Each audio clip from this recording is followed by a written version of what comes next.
Чекај, накратко престани да скролаш. Што ако ти кажам дека некоја објава може да биде точна и повторно да биде манипулација? Звучи чудно, зарем не? Ајде да објасниме.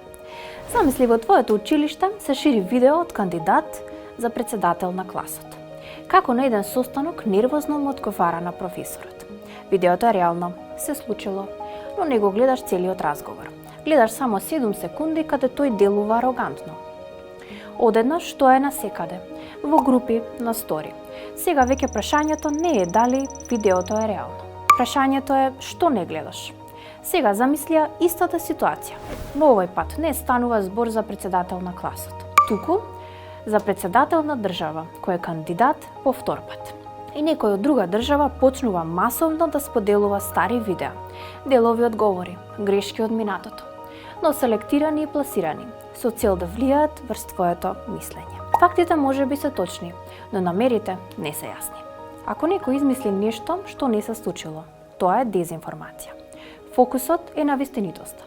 Ако некој земе вистинен момент, го извади од контекст и го турка агресивно за да те наведе на одреден став, тоа е манипулација со информации.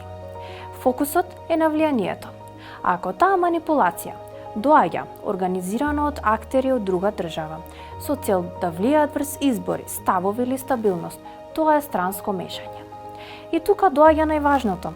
Кај странското мешање и манипулација, прашањето не е само дали е вистина, туку зошто се шири токму сега, кој стои за тоа, кој има корист ако јас го сменам ставот. Вистината може да биде искористена како оружје. Не мора да те излажат, доволно е да те насочат. Ако некој друг однадвор знае што те лути, што те плаши, што те дели и го турка тоа секој ден, тоа веќе не е случајност, тоа е стратегија. А ти?